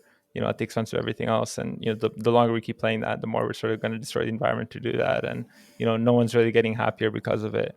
And again, it's like, because when we created money, it was like objectively quantifiable and measurable. So you optimize what you measure, and because that was it's harder to like quantify um, value, because that value can be so subjective, but money is much less subjective. So, but the game just became about optimizing for money itself. I think once we start to, you know, using blockchain and cryptography, keep track of uh, other things in more, in not objective but intersubjective ways, where all of us individually can express our values and what we think is valuable in some form. Like uh, the wallet of tokens you hold is like one form of expressing what you think is valuable, for example. But there's also direct ways to express it too. Like if you sign a message saying that I think this person is cool, there's this inherent value in that data itself. So I think once we can start to quantify and standardize that data, then that starts to become objectively or intersubjectively quantifiable and measurable, and then we can start optimizing for that, and versus just optimizing for money. And Yeah. that's I think also when we're able to like sort of move into a post money society. And on the topic of data, how much do you think like things like on-chain reputation and identity is going to transpire into the physical world? um yeah, so I think one of the most interesting things in this space, I was fidgeting with this thing the whole time, but Oh it's yeah, what this is that? so it's a That's cool. Kong chip. So this chip essentially, what it is like, so a chip is like made like computer like chips are made from silicon, and like it's like a crystalline structure inside. So with these chips, what it does is it actually uses the crystalline structure of this specific chip to generate a private key. So this private key essentially can't be like replicated or extracted, because you would need like wait like you know billions of dollars of machinery to sort of figure out the specific structure of that silicon and recreate it, to be able to regenerate that private key. So what this allows you to do actually is create an anchor into the physical world on chain. So this chip can generate signatures where that you can like verify those signatures on chain. So basically that anyone who has like scan this chip and generate a signature based on like the current block number, for example, that they are sort of in proximity of this like physical object. So that's one Right. way in which like on-chain reality can be mapped to like physical reality. So when it comes to like reputation and tying it to the physical world, you can imagine like your Lisbon sort of hub there could have one of these things like embedded into the walls or whatever. And so it's almost like a POAP too. That's another sort of lightweight form of doing that. Is like here are like digital sort of breadcrumbs of everything. Every like touch point I've had, or the interactions I've had, and who I and the people I've interacted with. And identity, if you think about identity, I think it really, they say you're a sum of like the five closest people to you. And I think that's definitely true. Is like we're not really anyone on our own, but more so like a sum of all the interactions that we have. So once we can encode our interactions on chain, that's I think what on chain identity is like the set of things that you did and the people you interacted with. And then that I think when it comes to like on chain reputation, I don't think there's going to be any sort of like global like reputation score. That's like some Black Mirror type stuff. It's going to be more so about you know like every individual will have their own value framework. So there's like the raw data of like everything that happened underneath, and then you'll have your value framework that will sort of attribute, it'll sort of weight this graph based on what you value and what you think is like good or bad. And then, if you're a part of a community, then the community's values are just a sum of all the individuals' value graphs. And then you can get a map of sort of what this community values. And that map is sort of like, you know, changing in real time all the time. So there isn't any like one the only like objective global value is like, at any one specific point in time, you can sum together a certain group of people's identity, or sort of values or identity, and get a idea about them that way. And then and it's interesting because like this is exactly what social media companies do right now. It's like you're categorized into like an archetype of person, and they know based on your user behavior with their app. Like for example, on TikTok, like if they detect that you like you're opening the app to like check how many likes you got, they know you're a type that needs validation, and is sort of like looking for that and has like these certain insecurities and whatnot. And they're able to like use that data to like then craft your experience to like guide you in a certain direction to like how do we like make this even more addicting for you and get you to like spend even more time on here, and that whole like cycle. So um the, all these companies already have that, but I think like once we can have that and share it with each other, then we'll be able to use that data to like coordinate with each other in ways that drive towards the outcomes that we want, instead of whatever outcomes these like corporations or governments want. And in a way, I guess, as that reputation almost dictates our values transparently, I guess that in itself brings trust. Whether you're working in a community and you see this person within that organization or multiple organizations has some kind of reputation score coming in, and Mm-hmm. based on the impact that the organizations have, you can calculate some kind of like value score in a way if you wanted to. Um, the same way that social media disseminated information and created weird incentive loops for people to kind of latch onto behaviors for the purpose of value extraction in a way, Yeah. is if we head in the DAO space and we think of identity and reputation as this value alignment with incentives built into it, I sometimes think that the same change we saw in information dissemination we'll see in this like conscious, like collective consciousness. Again, not to go back to consciousness, maybe Mm-hmm. I've been watching too much We Crashed, and they're all about elevating the world's consciousness, And the soul of the company. and the soul of the And the company. soul of the company. Exactly. But have you seen glimpses of that where within the DAOs that you're working on, because of this reputation component, you do find this trust across boundaries that we normally kind of associated with, like, oh, this is me and them, and adopting this like cult consciousness, because now you can trust these Mm. people both because there's value alignment and reputation? Yeah, for sure. I think Metacartel is definitely one of those communities for me. Uh, it's pretty interesting. Like I would like trust anyone in Metacartel, more than I would just trust, one of my neighbors.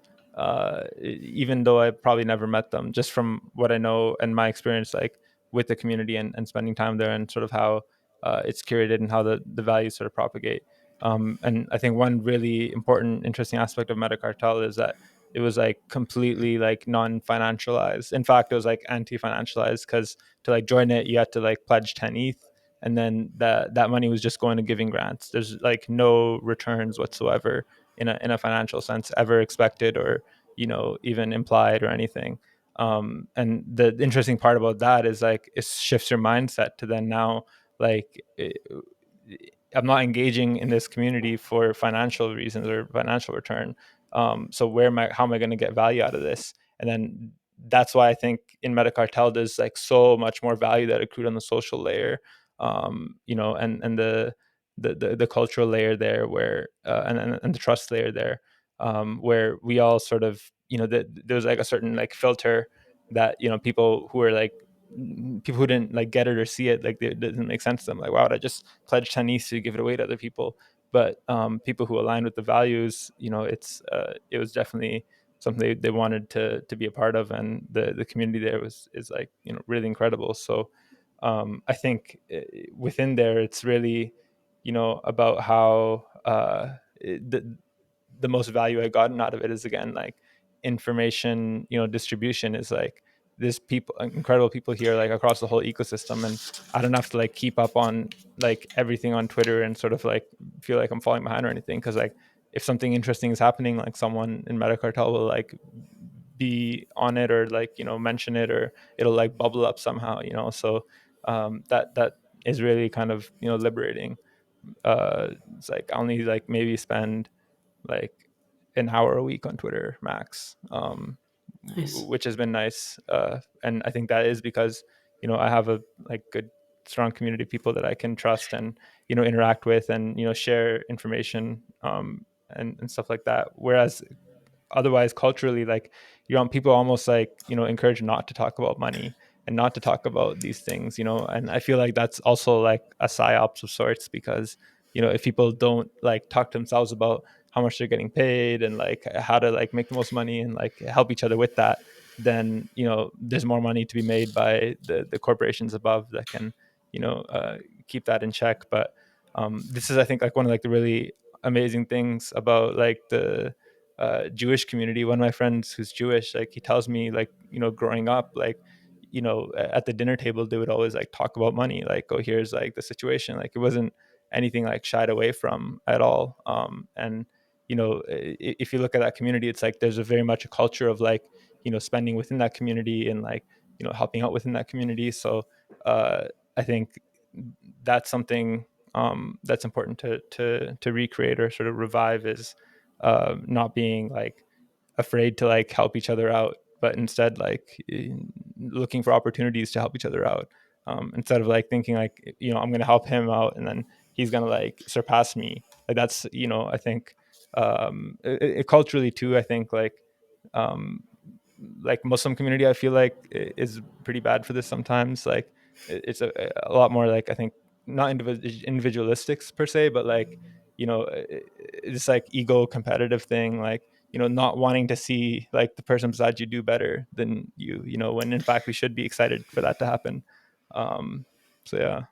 Yeah, I mean, say, I mean, my parents, like they're practicing Muslims, and like I think it's funny because like the division between like Sunni and Shia, like that kind of real strong line and division that creates, it's quite a strange kind of experience to have, because it does create those like nodes of division. Whereas the Jewish community, like my school in London, North London, was like pretty much a Jewish area, and like seeing that level of like togetherness, it's like, oh wait, this is kind of uncanny, because it's so Mm-hmm. hard to see this across other kind of religious cultures. But does that then, from like a perspective of like purpose, like how, like relating it somewhat back to you as well, like what is Metadreamer's like essentially purpose that then opens up your kind of perspective towards all these things? I mean, is that come from a like a root causation, multiple experiences, and is there a purpose of sort that you kind of abide by or execute? Yeah.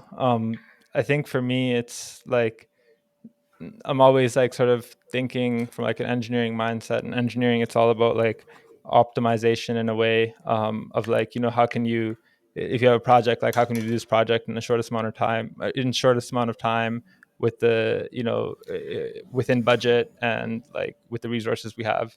And so in that way, I think for me it's like my purpose in life is really to like see how can I have like as much like positive impact for like as many other people as possible in the time that I have here. And uh, first and foremost, like with the people around me and my family, I think that's another thing that people like kind of forget about, is like they want to like solve the world and fix the world, but like they don't have like their own like family situation figured out. And for me, I think in society as a whole, I think if we can fix we're talking about like root causes, like if you can fix the problem in like families and create more like cohesion and love within that, I think that'll like compound and sort of like fix a lot of the other problems in society. Whereas right now we're trying to solve like these symptoms, at the edges. Whereas really it's like a root sort of cause, childhood traumas, like all these sort of things that go into it.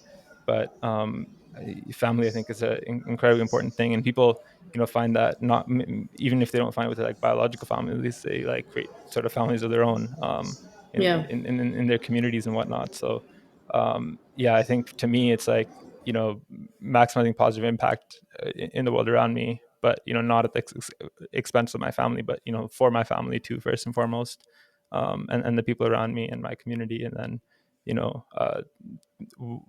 hopefully like with the effects of that on the rest of the world. Love that. And if you don't mind me prying deeper, because just trying to think, I also feel the same. I'm all driven by impact. I'm trying to rationalize a little bit more and say beyond the impact, maybe it's just choosing the types of problems I'm solving. But if you dig down on the impact side, I guess there's two ways to look at it. On one side, it's actually thinking that if you do good to others, it comes back in some way. And then the other way is just, I guess, having deep empathy and feeling the benefit to them through them. Just curiosity, like what is that layer deeper that drives you in terms of purpose and impact? Yeah, it's interesting. Like I heard this thing once from I was in a breathwork session, and the leader there, or the leader of the session there, was giving this example of how the best way to like get others to like, just from like a purely survival instinct way, the best way to sort of survive and sort of flourish and thrive is to like create dependencies of other people on you, so Right. serving the people around you, because if you are providing value or some sort of benefit to the people around you, then they will, they need you more, and they will go more out of their way to take care of you. So I think the uh, fundamentally, I think everyone is like much better off if they're thinking from a perspective of like, not like how can I serve myself the most in this situation, but how can I serve the most amount of people in this situation. Like servitude is, I think, like a super underrated thing, and it's something for me I've always like really like enjoyed doing. Like I definitely get more enjoyment out of like putting together like a nice event for everyone to enjoy than I do being a participant in an event. So see, Right. like putting in like hard work and seeing that fruit, like benefit other people is I think increases like my net level of happiness in a more permanent way. Whereas for even like gifts, I think gift giving is like a hugely underrated thing that we need to like have more of in our cultures. Is like if I buy something for myself, it'll like increase my happiness a bit. It's like a sugar rush of happiness. So, like you got a little like hype, and then like the next day you're kind of used to it already. Versus when you buy something for someone else, um, like the happiness that you see in them, like it's actually like will increase your like base level of happiness in a more permanent and long living way than if you were to just buy that thing for yourself.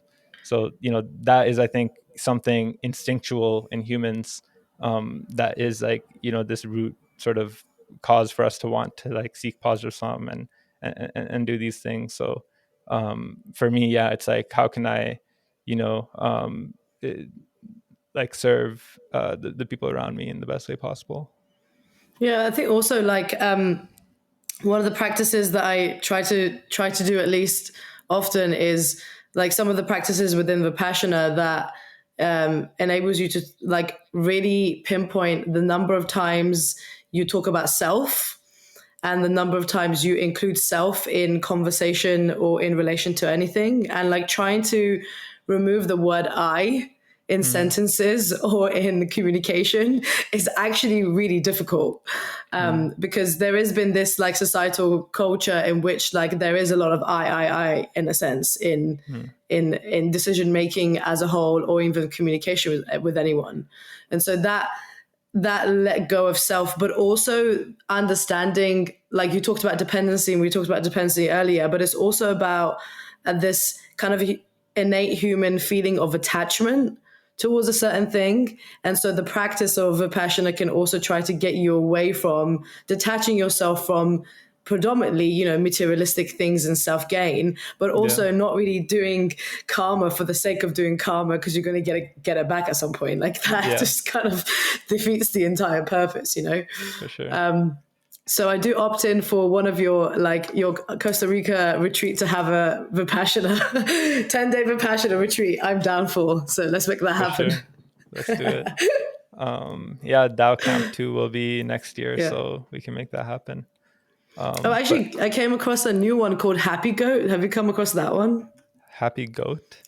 Happy Goat, yeah. They seem to like be doing a lot of perks and benefits and so on. Again, another like eco village type, but like there's llamas and there's like animals and nature and so on. So that's a really cool one that I saw coming up actually because it's So got some nice interesting. perks. Yeah, check that one out.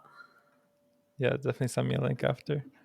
But yeah, Great. the I part of it is definitely tricky to get over. Yeah, especially in the West, where it's like very much individualistic oriented society.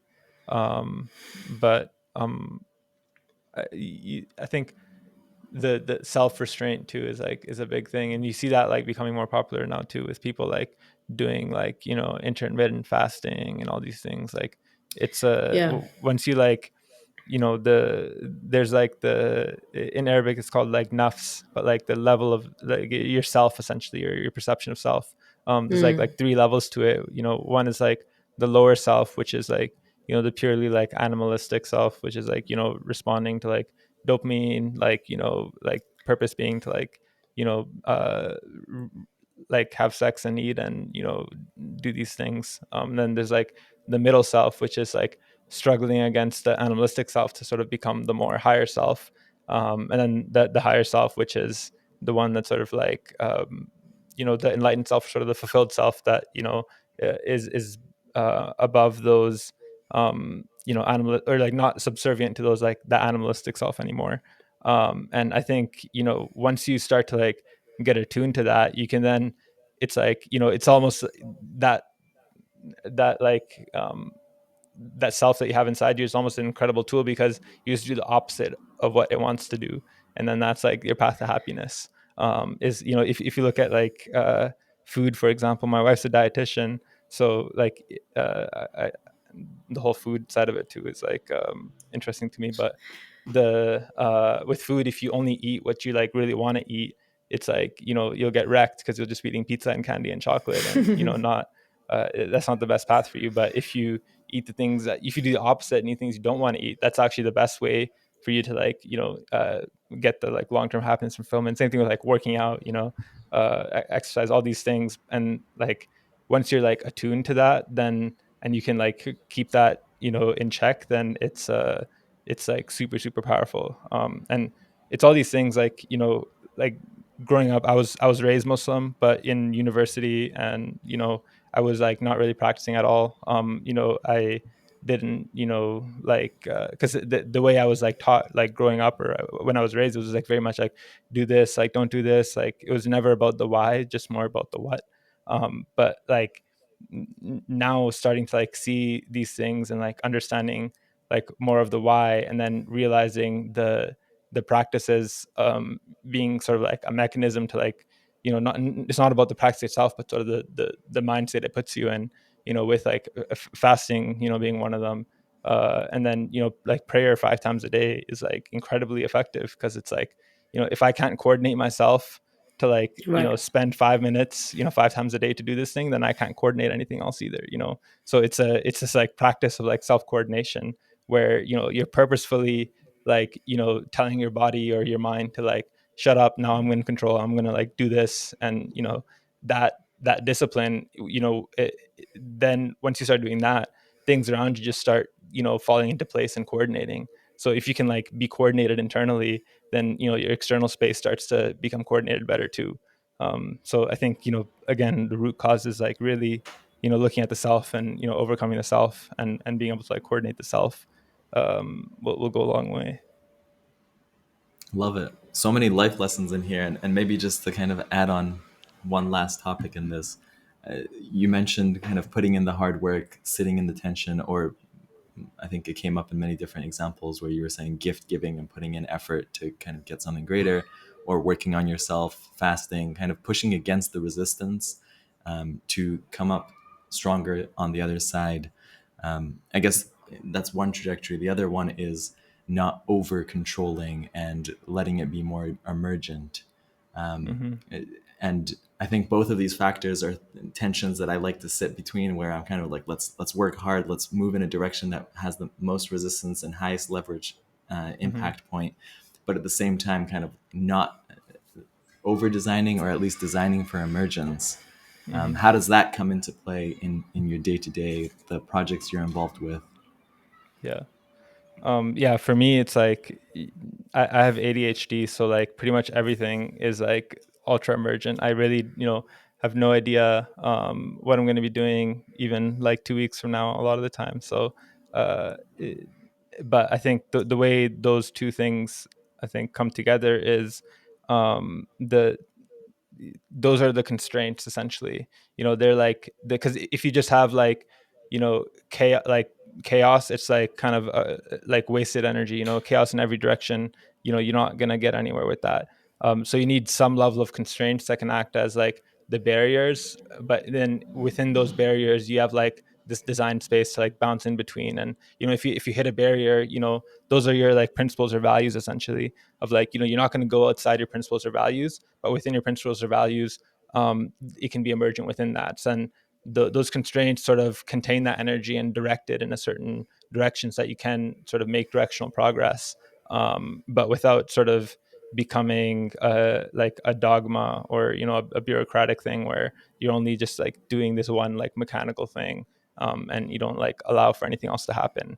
I think the those constraints in the mechanical thing is specifically to allow emergence to happen in a more constructive and productive way, and in a way where you still have like some sort of like ground truths to stand on. Otherwise, like, humans, like, we don't like uncertainty, we don't like chaos and all this stuff. Like, and that's the problem with like a lot of society is like, we're biased in Web3 because all of us want to be like making these changes, but for a lot of people, like, they don't want that control, they don't want that level of uncertainty, they don't want that. They would rather just like delegate that control to someone else and not have to worry about it. So that's something like you have to contend with too. But this allows you to uh, you know channel that control in ways that you keep your grounded principles that can act as these things aren't like budging in terms of the foundation you can stand on, but from that foundation you can build like incredible things in an emergent way, that you have like all the design space in the world to play with. And actually, from like a practical sense, just taking what you're saying from like a front end like branding perspective, how much is that?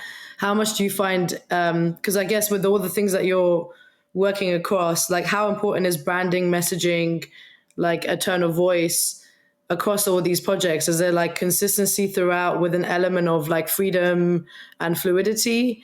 Like, is it all umbrellaed under like the same kind of, I guess, brand identity or principles that kind of feed through all these multiple projects? Like, practically, how is it Mm. tangibly shown in a sense?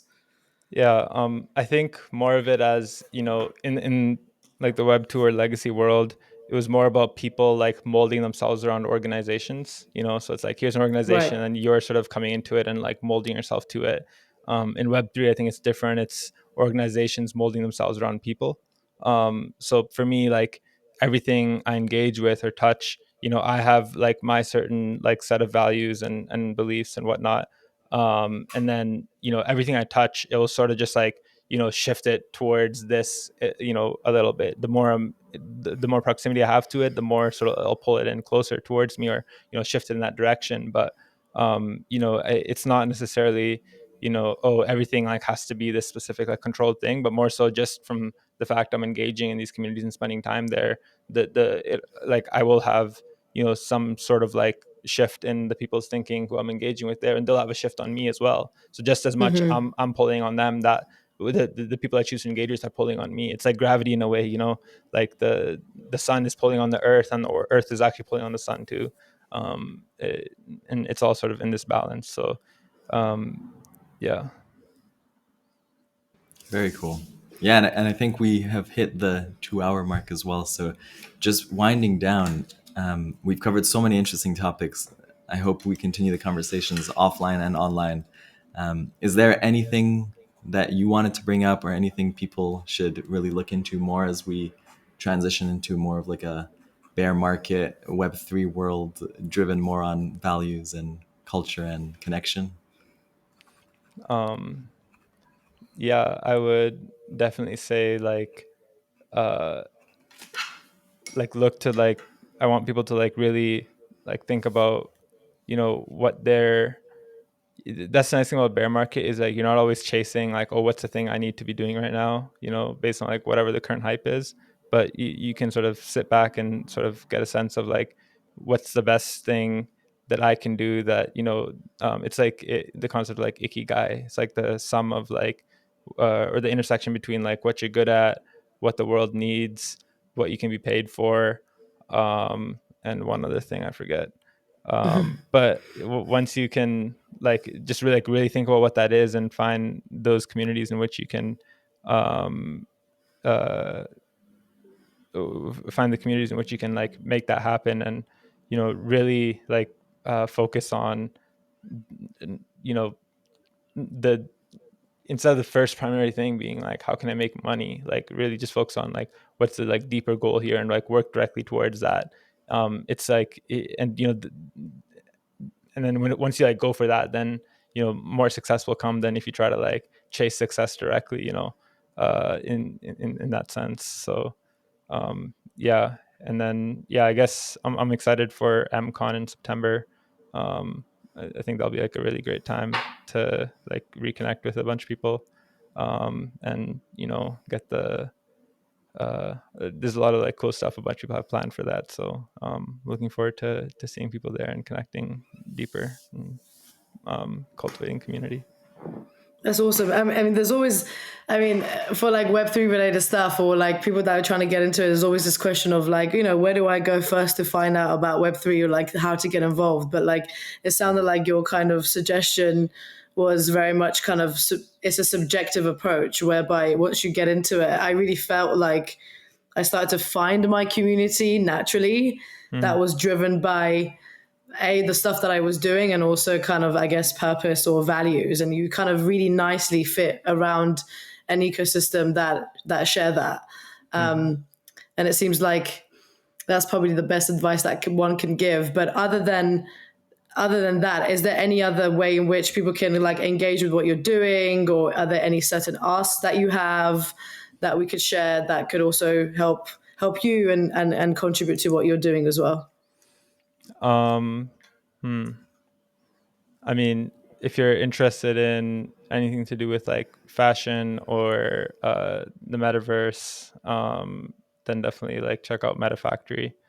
We have a bunch of cool stuff going on there. I don't know if the podcast is going to be out by then, but on June 20th, we have a really awesome event in New York that's happening. It's basically going to be um, a field trip into the open metaverse.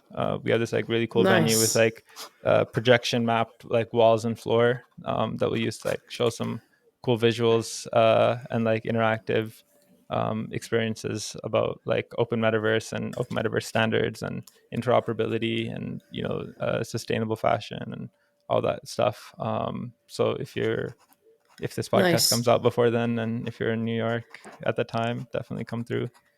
Who are you partnering up with that? Is that just a purely Better Factory gig, or is it others that you're working with as well? Or is it open to others helping out, Yeah, there's a other bunch of DAOs? us helping, or there's a bunch of us sort of putting it together. It's right now it's mostly MetaFactory, Kong, and Webaverse. Kong is the team that built these chips.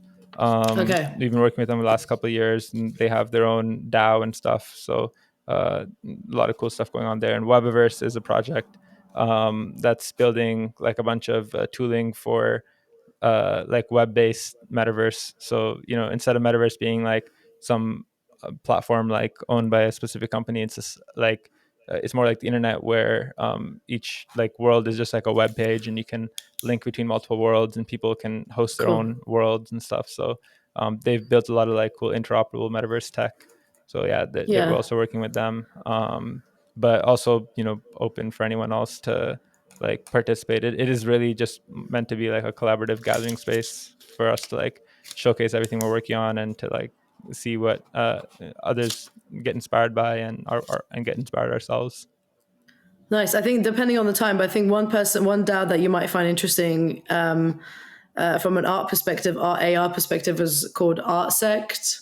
There's a space in East London that Mickey, the guy who started it, has a gallery over there, and has been basically doing a lot of these like IRL type of events, predominantly focusing on art and fashion, and then bringing elements of like AR into like an element of immersive experience in a physical setup.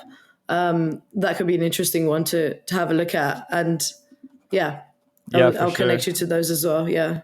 Yeah, that would be great. Yeah. I definitely I was just thinking yesterday how we didn't have enough time to put together some cool AR stuff, but if they can Okay. if they can help with that, we should definitely make it happen. Yeah, I think you're gonna like Mickey. Mickey is just like this, fun-loving, free-spirited guy that is just like, if you tell him to set up an event next weekend, he'll do it. He's actually got a event tomorrow with ArtSec, an event tomorrow with Cult DAO in London. Nice. Yeah. I'm Yes, I'm that'd one be of cool. the I forget what they call it, but the people in Cult DAO, the Guardians. The Guardians.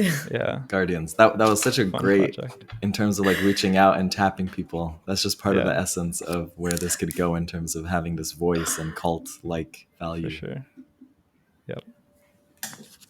Nice. Okay. Well, look, dude, always a pleasure. Every time I speak to you, it's great, and you're just so full of knowledge and amazing energy. So, like, appreciate the time, and hope you also enjoyed your time with us. Yeah, likewise for you guys. Had a great time and appreciate you guys putting us together.